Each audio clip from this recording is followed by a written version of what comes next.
Welcome to our review of Ruthanna Emrys' Wintertide. So we have been doing a series on Lovecraft for the last month.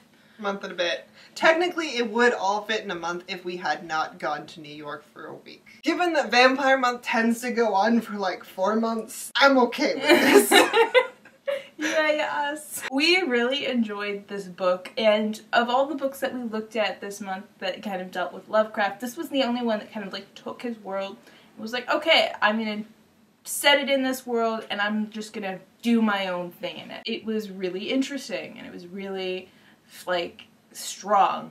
Like, she took the parts of Lovecraft that, you know, he tends to only like kind of hint at stuff, and then she really fleshed it out and just gave you a whole new world. Our story opens with a character named Afra, and she was put in a concentration camp with everybody in her village, and they came from the village of Innismouth, which was in Lovecraft, like the original like spawning ground of the Deep Ones, and they were humans that were like malformed and they turned ugly into fish people.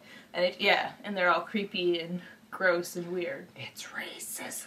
Yep. Total racism. Thanks, yeah. Lovecraft. Thank you. Her family has lived in Innismouth for hundreds of years. They just minded their own business. They studied their magic. They didn't bother anybody, but the government somehow got it into their head that the people of Innismouth were dangerous, so they put them in concentration camps in the desert. And that is like the worst thing that could happen to them, because when the people of Innismouth get to a certain age, they start to change, and then they need to go to the sea, but you're in the middle of the desert, so you're just gonna die. So you have this almost like body horror thing of these people who are changing in the desert, and like what's supposed to be one of the most joyous moments of their life is like this horrifying, painful death sentence. Basically, Afra, who like will live like a very long, long life. She will see the end of the world. Basically. Unless she dies in this concentration camp, of course. But so she and her brother Caleb are the only ones left of their village when the US finds a new people to be scared of, and that is the Japanese during World War II.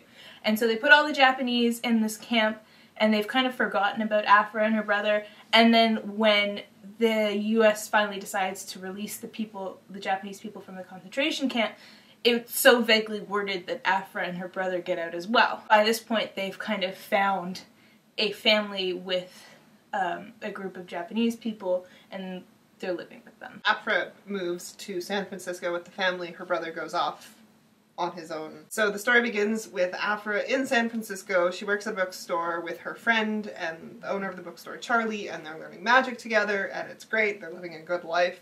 When Ron, this government agent, comes in and is like, hey, so guess what? We think the Russians may have gotten their hands on this spell that can do body swapping, and that's a bad thing, and so we need to track it down. And, you know, you have knowledge about this kind of stuff, so we kind of want you to go do it. And hey, look at it this way, you'll get access to Miskatonic University, and, you know, that's where all of your family's books are. All their magic books and stuff were stolen. And their journals and their diaries and their day planners, like any scrap of paper with writing on it, has been stolen by this university and cataloged because, oh, magic books. Of course, they're refusing to give it back, because why would they when they don't have to? Afra reluctantly kind of agrees, and she goes off to this university. She takes one of her new family, Neko, who kind of wants to see if she wants to explore the world. She's just like, I don't know if I want to stay here. Let's see what's out there. So she comes along. Charlie comes along. And Ron, who's the government agent. And she kind of slowly starts collecting more people as she goes along. Once she gets to the university, collects a girl named Audrey. And Audrey kind of realizes that Afra knows a lot about magic and decides that she wants her to be her teacher. And so Afra takes her on. Then there's her brother Caleb, and I cannot remember her name, but she's like kind of like a spy for the government, but she's like a black woman. She's working as the maid of, I think, one of the like the dean. Like the dean, and it's implied that she's sleeping with him, and they're holding that over him to get access to the books. And like that creates a really weird relationship between her and Afra, because Afra's like, no, you shouldn't have to be doing this. And she's like, this is my job, like, it's better than the alternative. It's better than the alternative, like, fine, I'm fine. And so Caleb ends up falling for her, so they have like a relationship going on. Then there's my favorite character, the Professor Trumbull. Mine too. So they all arrive at this university, and so the men in the group are allowed to stay in the dorms because, men, there are no female students at Miskatonic. There's another university that's where the women study because, you know, we can't trust those women. There's one female professor on campus. She teaches, like, math, which is basically spell work. It's like, what is it, like, geometry? Not... Like... It's like sacred geometry or something like that. And so they're like, okay, well, I guess the women can sleep with the only other woman because women, am I right? And they get there, and she's a little off. Like, she's very kind of, like, rigid and cold, and it takes a while for them to realize, oh, shit, that's a Yith possessing the body of this professor. And the Yith are, like, now my, like, favorite, like, part of Lovecraft. I thought they were so cool. And it's just, basically they're the historians of the universe, and they have their own body switching spell, and basically they just go on sabbatical to different life forms in the universe. And times, too. And so they collect, like, memories and, like, recipes and thoughts, and they try to kind of be around for the big things that are happening. And, like, they use their body swapping spell for some pretty, like... dark shit too, like to extend their lives. Like they might take over the body of like a younger Yith and like doom the old, like the younger Yith in their old form to die of old age, or like doom an entire planet to die as they all like swap with that planet to like, because they're like, no, we have to keep the knowledge going. The knowledge and the stories and everything are what's important, and the rest of the universe kind of like turns a blind eye to it because like, yes, they're the librarians and caretakers, also they're kind of terrifying. And so some of the human characters get into that with Trumbull, and she doesn't give a fuck. Yeah, she's just like, this is what we do, this is the way it is. So yeah, it's really interesting, and yeah, it's kind of cool too at the same time, where you're just like, that's like such an interesting idea, is just like a historian race that just remembers everything. And so they're trying to find this Russian spy, and they're going through the university books, and they have a hard time getting the books, but they finally get the books, and they go to the other university, and they get access to the books there, and they're just having all these kind of like very almost episodic adventures while they're trying to compile knowledge and figure out what the hell's going on, but everything is ruined when the second government team shows up. They're very much like what you'd expect of like an American government team. We're America, and our magic is great, and you don't look like us, so you're bad. Yeah, they don't trust Aphra. They kind of like take a bull in a china shop approach to magic. Their spells are very aggressive and not subtle at all. And by performing a specific spell, they kind of like bring something back that shouldn't be brought. So yeah, as the story progresses, Aphra realizes that maybe the Russian spy might have gotten the body switching spell from one of the Waits from a Lovecraft story, but that gets touched on briefly in the Cutter and Lovecraft story. Yeah. Hey, throw out to Jonathan L. Howard. They kind of learn stuff. Aphra reconnects with her Deep One family. Yeah. And the Deep One family is like, oh my god, there are more of us. You need to make babies. Which I think would be something that wouldn't have affected me as much if I had read this like 15 years ago, but like now that I'm at that point in my life where friends are having children and like my family's just kind of looking at me like, hey, when I was your age, I was dating your father, and in 2 years, guess what? You were born. Oh god. Thanks. So I kind of like... You understand. I understand that pressure, and Aphra's just like, I don't know if I want children. Yeah, or like, am I gonna find someone, or like... And they're like looking at Charlie, and they're like, well, you seem to have an emotional bond with him, and Charlie's just like... Gay. I'm gay. But I mean, if you want children, like, it's cool, like, we could make it work, I mean...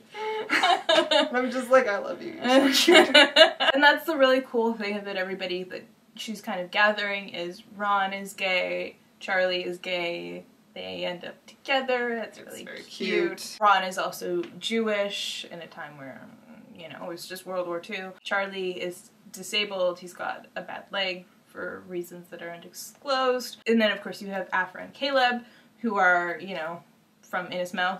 Then you have Neko, who's Japanese-American, and you have Audrey, who looks white, but apparently is also, you know, one of the mad ones in... What is it, the mad ones in the earth? Yeah, so because you have the three strains of humanity, you have the people of the rock, people of the air, and people of the water. So she's from, like, the rock, and so they were known for doing crazy experiments and going a little woo! So yeah, and on top of that, she's a woman in academia, and so is Professor Trumbull. So you've got all these people who are very, like, marginalized by society, but then they have this magic, which is their strength, and it kind of gives them what they need to move forward. And there's this very cute scene where, to make up for the fact that everyone had just gone through a pretty, like, rough time with the other government agency, Ron goes out and buys this grocery list of all of these different foods from all of everyone's different background, and so they make this gigantic meal of, like, salt cakes from Innismouth, like rice, pierogies, so, like, something from everyone, and it's just them all sitting there eating, and, like, Trumbull's just like, oh yes, no, I don't like these, but I will remember them because I understand that they are important, and it's just very, like, nice. Yeah. Like, the family stuff is so cute. It makes your heart, like, grow 3 sizes too big, coming from me, Lady Stoneheart. So the book kind of ends with this government agency coming in, and they basically, like, think that Afra's up to something, and so they're trying to figure out what it is, and so they try this spell that, like, summons stuff, but they're not very specific, so they end up, like, summoning something from, like, beyond the edge of the universe or something like that. And while Professor Trumbull manages to banish it, she doesn't banish all of it, and some of it's in Audrey. Some of it's in Audrey's friend, and the friend does not survive, because instead of going with our main group, she stays with the government agency, and there's nothing that they can do for her. This thing eats her from the inside out. Basically. Afra and Audrey have to go through this ritual that's very painful that her Deep One ancestors have figured out. Where they basically cut it out of you, but they're cutting you on a physical, spiritual, and emotional level. So it's just, like, excruciating. Afra goes through it because she's stronger, and she's tied to Audrey from the blood ritual that they've done. And it's just, like, it's really rough. And so the thing they talk about is that you can't shut down, you can't let yourself, like, try and escape the pain. You have to make yourself feel every single slice. So it's pretty dark. Yeah, it really is. But it's very cool at the same time. Like, it's so well thought out and so clever. And so the book ends, and Audrey and everyone are saved, and they try to kind of go back to their own lives. They're like, well, we're never gonna find this reference by, like, alright, back to what you were doing before, people. But then they realize that because of the ritual that they had been doing to kind of join and, like, explore magic and stuff, that they're all kind of bound to each other now, and they can't go too far away from each other anymore. It was really interesting. Mm-hmm. Everybody learned stuff about themselves and about magic. It's fun, it's cute, it's heartwarming, it's interesting. I really would recommend this book. It's a good, like, screw you to Lovecraft. Yeah. And any screw you to Lovecraft is great. Good in our books! Yeah. That was our review of Ruthanna Emrys' Wintertide, and we will be back next year for the sequel of this book, Deep Roots. I'm very excited. Me too. Thanks for watching our review, guys, and we hope to see you later. Bye!